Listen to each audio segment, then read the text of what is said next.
very evident that you sort of pick out like people, moments, instances. So I feel like, is there a certain sort of like time during your time as an artist where you realize that there are certain kinds of styles and work that respond to people, and did you have to change your style because of that, or did you still stay intuitive and sort of natural towards the way your work was heading? I think definitely like sharing work on a platform like Instagram and sharing it publicly for a couple of years, it definitely helps you to kind of pick up on certain kinds of trends. Right. So even in terms of like, say like certain things are formulaic, you know, like, or I can learn the formula in the sense that I know that to a large extent, if I'm going to post a picture of a woman in certain kind of color palette, you know, like I use some poppy colors and like some hot pinks and like purples and all that, like, yeah, exactly. You go for the like, this thing, I mean, in general, that's going to catch people's attention when they're scrolling on Instagram or whatever. Right. Like, there's maybe a slightly better chance that someone's going to click on it or like things like that. But I think it influences my work more in the sense that like I still make what I want, but like if I'm going to make something for Instagram, like if I'm going to post on Instagram, maybe I'll think about like something like a color palette.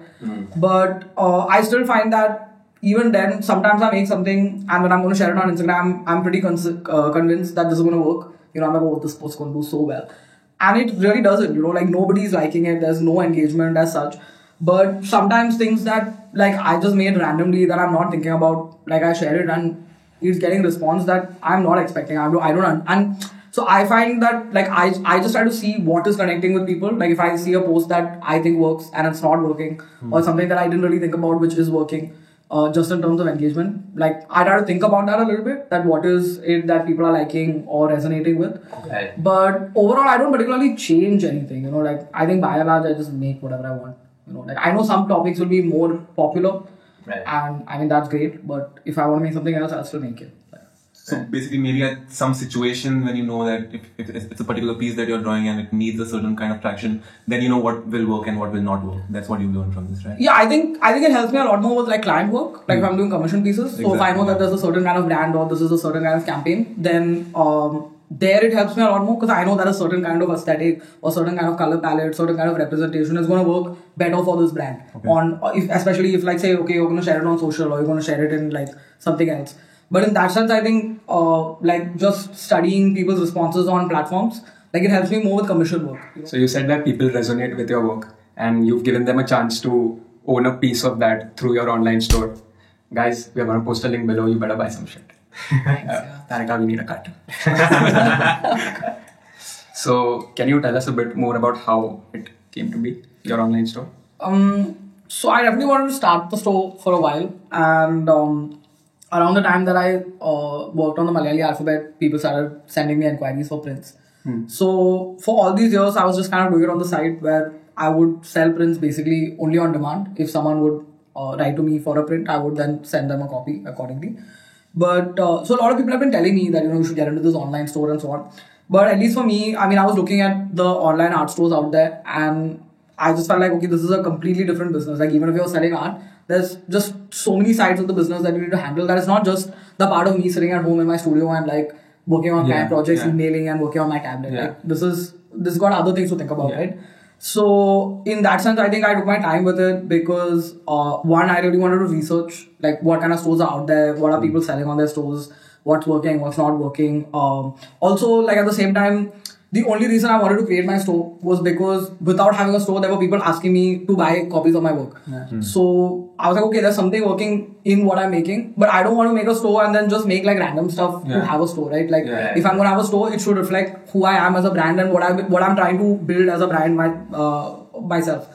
So in that sense, I took my time to kind of research, think about how my brand will reflect in a store, what kind of merch would I want to sell, what kind of artworks or what kind of products. And also the other part is that when you're working on a store, like you need a certain amount of investment, right? It doesn't make sense to print small batches because it works out as a way higher cost of production. Like when you print in bulk, your cost of production is less, so your profit margins can be higher. So when I thought of all that, so I kind of took my time to do it. I researched, I started talking to vendors, I started looking at what should my early products be. I did a bunch of polls on Instagram, like generally put a bunch of feelers, got a loan from my dad. essentially. Like, yeah, Okay. thank you, Dad. Shout out any Shout out to dads. Mr. John. But And Mr. John. yeah, and Mr. John is a serious investor, guys. He doesn't Oh. like I got returned. Mr. John, we are follow is Looking for investor.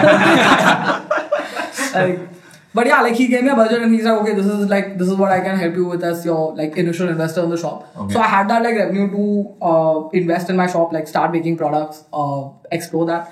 So I got my time to do it, and like I'm happier now with that because I feel like I put some thought into it, and like even if I'm taking a risk, I'm taking a calculated risk. Like I know how much money I'm planning to spend, that I can take a risk on. You know, like what works, what doesn't work. So it also gives you a little amount of like freedom now, like to try out different products, Right. try different kinds of Yeah. things, like.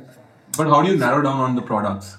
So I started with, I was selling prints anyway without a store, regardless. So I definitely put prints on there because I can do those in small batches. But I tried to start with, like, I looked at my general responses, and one of the first products I made was a notebook. Because one of the common answers I had was that people were like, oh, we want to buy notebooks. I was like, okay, a notebook is a safe product in a way because everybody can use a notebook, right? A college kid or a designer, an office going person, like everybody has a chance to use that. So then I worked on offset printer, things like that. So I kind of tried to, like, initially I started to plan what I thought would be more functional and could reach more kinds of people. But also, it just depends on, like, if I'm looking at the work and I'm trying to think, like, every piece of art doesn't work on every kind of product. And a lot of things don't work on a product at all.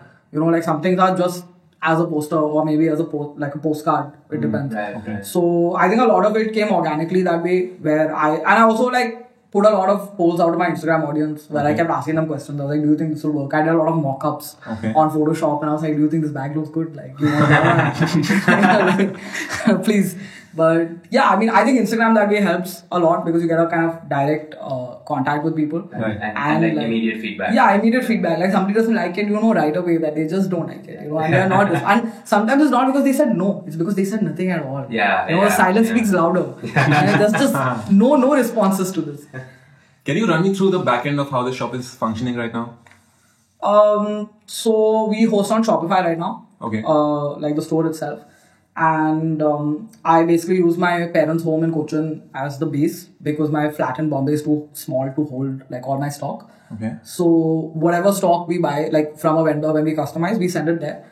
I do a lot of my like vendor sourcing. So usually, like, my family has been great. Honestly, my dad has been great too. Like, I mean, I can dip into my own savings, but like this is a little less scary in a way because you know, like, You know, I someone's can, handling it. yeah, someone's believing in you if nothing else. You know, my dad Yeah. is like being like, okay, I like believe to give you like this much money to start a business in some way.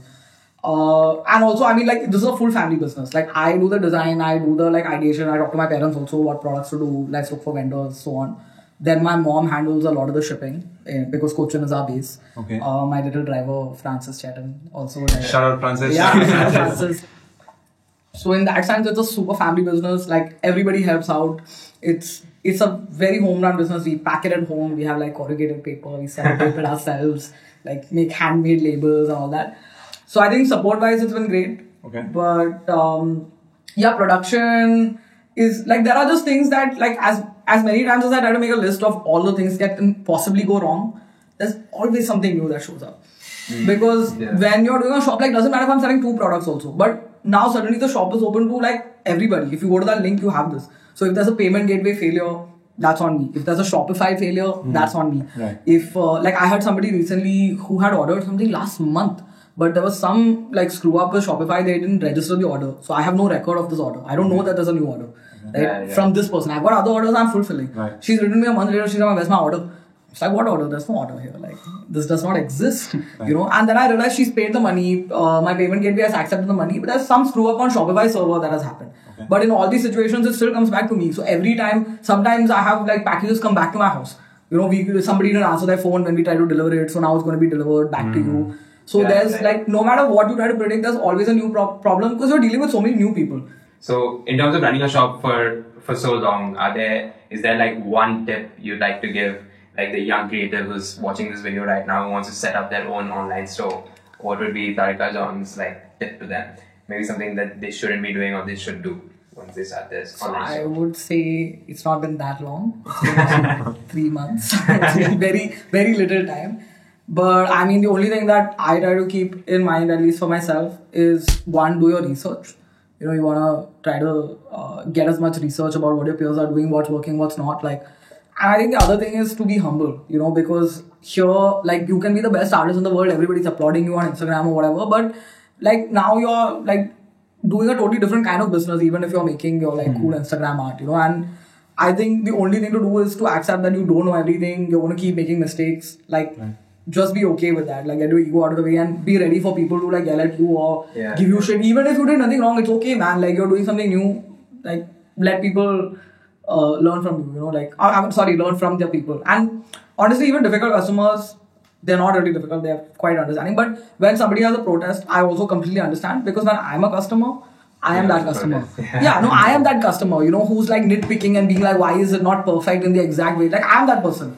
So even if somebody doesn't complain, like a lot of times people write to me and then like if there's a small hiccup in the order, and I always try to go out of my way to, like, because I'm like, I have a new business, like I need to, just the fact that you trust me, some random website that you're seeing on the internet to pay your hard-earned money to buy some random thing, like that's a big deal for me, like I'm a new business. I am not like Tarka John Instagram is one thing, but Tarka John shop is a totally different thing. Random people are coming there, so I am much obliged that people are trusting me to do that. So even if you don't think it's an issue, I try to accommodate. But I don't know, man, people are damn nice that way. They're like, it's okay, don't worry about it. We'll wait. It'll all work out. Yeah, it'll all work out. But so designers, or rather creatives, hit this point where they are at the crossroads where they are confused between, they want to either do work that is functional and more visual, or they also want to do something for the greater good, like serve a social cause or something like that. Right. And along with your store and all the other things that you are doing, you also happen to do a project with the United Nations.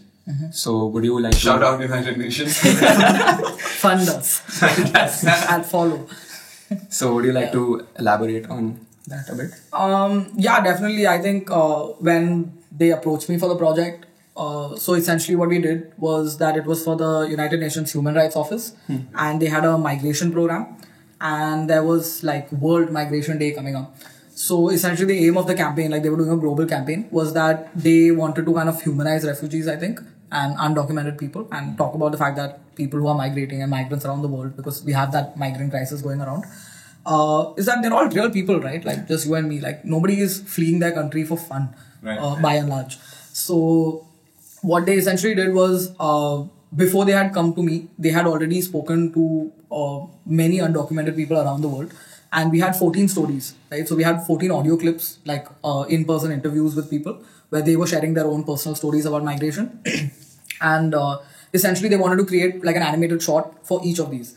And the reason that they decided to go with illustration and animation was that a lot of these people are undocumented people, right? And we can't have their identity revealed, right? But at the same time, we want to humanize them, and we want to make it clear that this is a real person telling the story. So when they reached out to me, they already had these scripts and they already had these stories to come to me with. And I mean, the first thing, of course, like, I mean, who's not excited to get like a project from United Nations? But like, I was like, life is made now. Like, I've made it. It's okay now. Like, I can retire. But also, like, there was a like definite new kind of inspiration, because I felt like, okay, I'm actually working on something where and all the stories are moving, like when you're listening to that, like it really made me think so much on my own, like reading each script, listening to the voices, like feeling the emotions.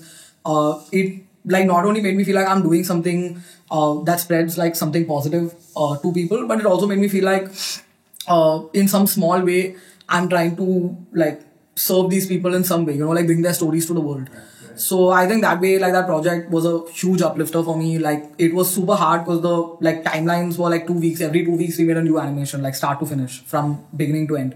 But all of that was super smooth, just because I think the whole team was super motivated. We all felt like we were doing something that like for a larger cause. For a larger cause, that everyone was passionate about. I think that makes a big difference when every member of the team is super into the project and really wants to make it succeed, like get the point across. And I think even the sensitive nature of the stories, like it does ignite something in you. You hear people's like struggles, and it's not that easy to just treat it as content, because like you hear someone crying on an audio clipping, it's like it shakes something in you, right? Like, I guess that's where storytelling becomes its most powerful. Yeah, definitely. Like each story for me, like there was a personal impact. Like each of those people felt like someone that I know personally by the end of it, like. even though they're not people whose faces I see, but hearing a voice, hearing a personal story, like it makes a difference. And if it can bring out a conversation like this, also it can educate so many more people about this sort of issue and be more sensitive about it. Yeah, definitely.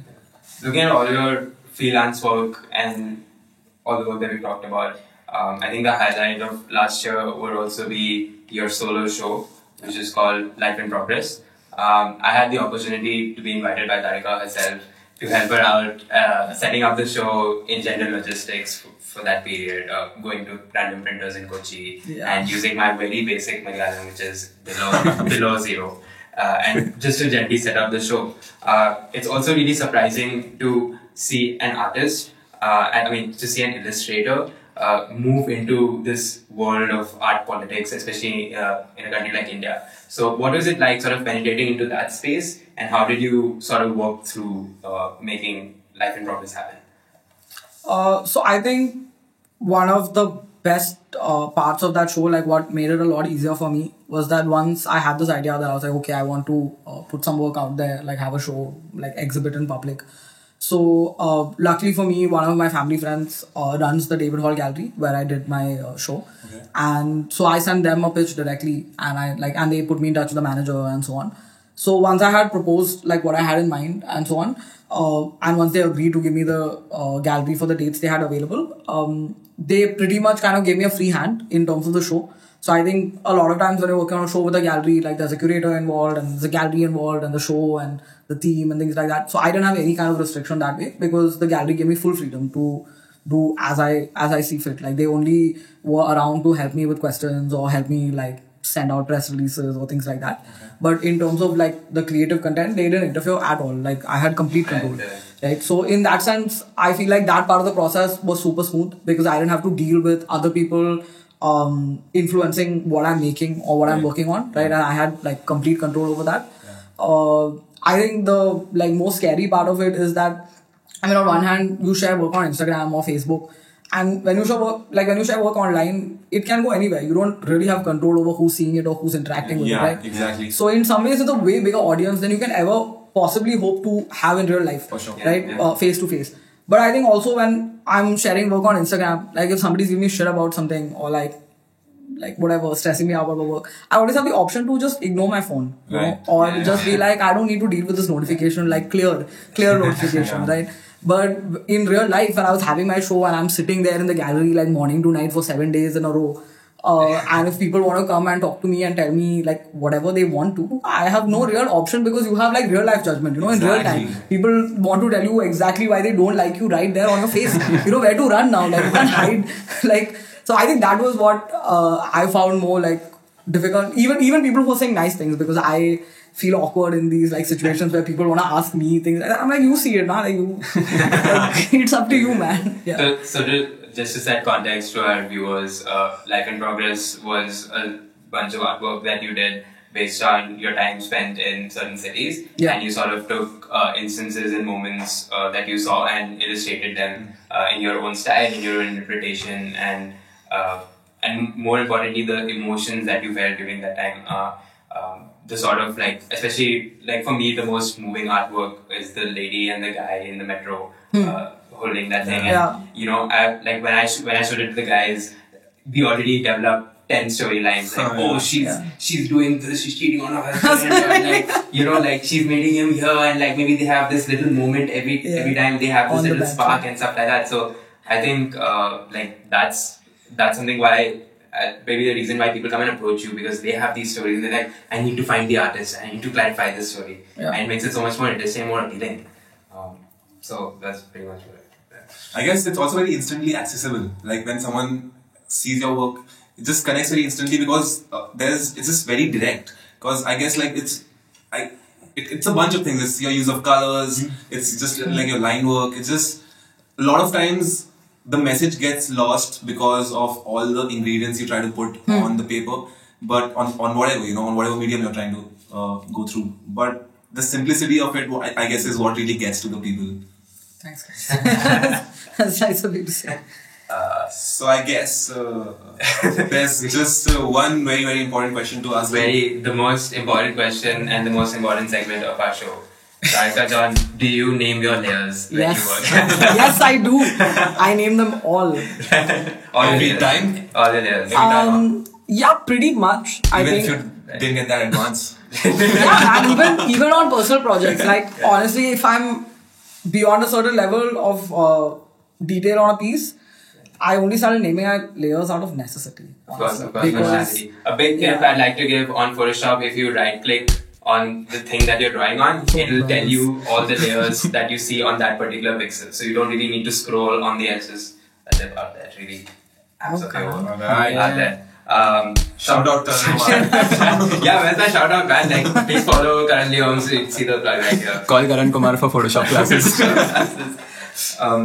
Yeah, I think something that we would really love for you to share is a few tips on for any creative out there to that you would just generally want to give as an illustrator, as an artist. What would how they want to do in terms of balancing their work, their life, their mental health, their general health.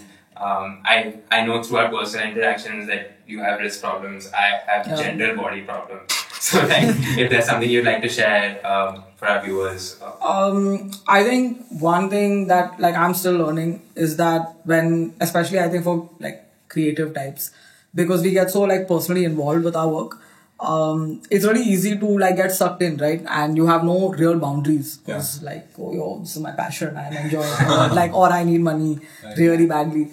But I think like one, it definitely helps to have a schedule. And one of the first things that like I started questioning myself about when I started freelancing full time on a very serious basis was that I realized that if I'm working in an office, like I have so much value for my time in the sense that I came in at 9 and I want to leave at 6 o'clock. Like I gotta get out of here. You know, now is my free time. Yeah. But as a freelancer, I take that more for granted, and then so more or less I'm working 18 hours a day.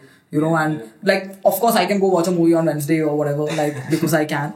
But you don't really end up doing that as much, right? Like, and as much as it's fun to have that flexibility of schedule, I think by and large, when you have a regular schedule, that like, so today, when I wake up in the morning at a certain time, I'm like, this is office hours. Now, even if I have no work, like if I have zero work also, I'll go sit at my desk. You know, like I will change into like neat clothes, wear shoes, and like sit at my table and like check my email or take out my notebook. You know, because I'm in office like till 7 o'clock, even if I have no work at all. But I will sit at my desk the whole day because it is an office. And I think the first thing is when you're doing your own practice, you need to give yourself that respect.